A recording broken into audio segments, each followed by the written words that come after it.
The world had known darkness before, but never like this. The year was 2147, and the skies above New Terra had been veiled for decades, cloaked in the thick industrial smog of a dying Earth. Sunlight barely touched the ground, and humanity had long since retreated into artificial cities, their neon lights flickering in defiance of the shadows. Amara Voss stood on the highest balcony of the Solis Research Tower, gazing at the artificial skyline.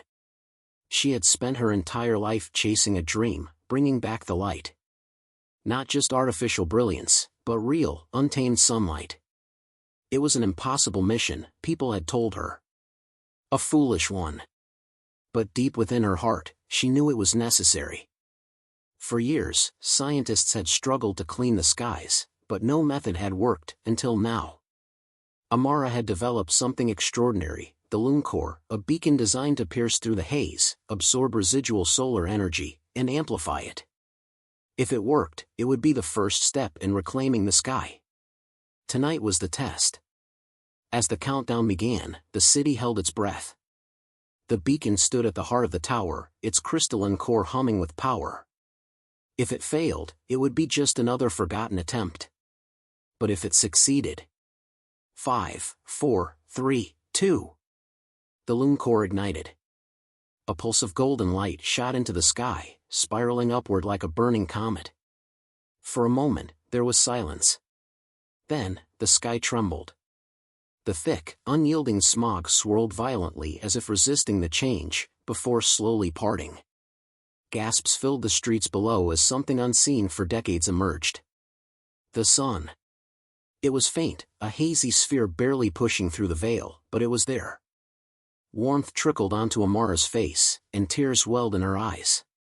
Around her, people stepped out of their homes, shielding their eyes, feeling sunlight for the first time in their lives. It was not yet perfect, but it was a beginning. The beacon had worked. Hope had returned. And with it, a new future had begun. The world had known darkness before, but never like this. In 2147, the sky was no longer blue, nor was it ever night or day. Instead, a perpetual twilight hung over the earth, an endless, suffocating haze of pollutants and industrial smog. The sun was a memory, a story passed down by the elders, a golden myth that no child had ever seen with their own eyes. Humanity had survived, of course. It always did. The great cities had become enclosed sanctuaries, domed metropolises lit by neon holograms and artificial luminescence. Crops had been replaced by genetically modified algae farms. Oxygen was rationed. The wealthy lived in high-altitude towers, where the air was fresher, while the lower sectors of the cities drowned in filth and darkness. But Amara Voss refused to accept this as the future.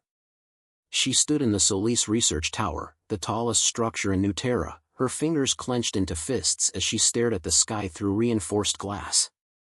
The Lunar, a device she had spent the last 10 years developing, stood behind her, humming with untapped power. "This will work," she whispered to herself. It had to. Behind her, Dr. Elias Carter, her closest friend and the lead engineer on the project, approached hesitantly. "We're ready, Amara."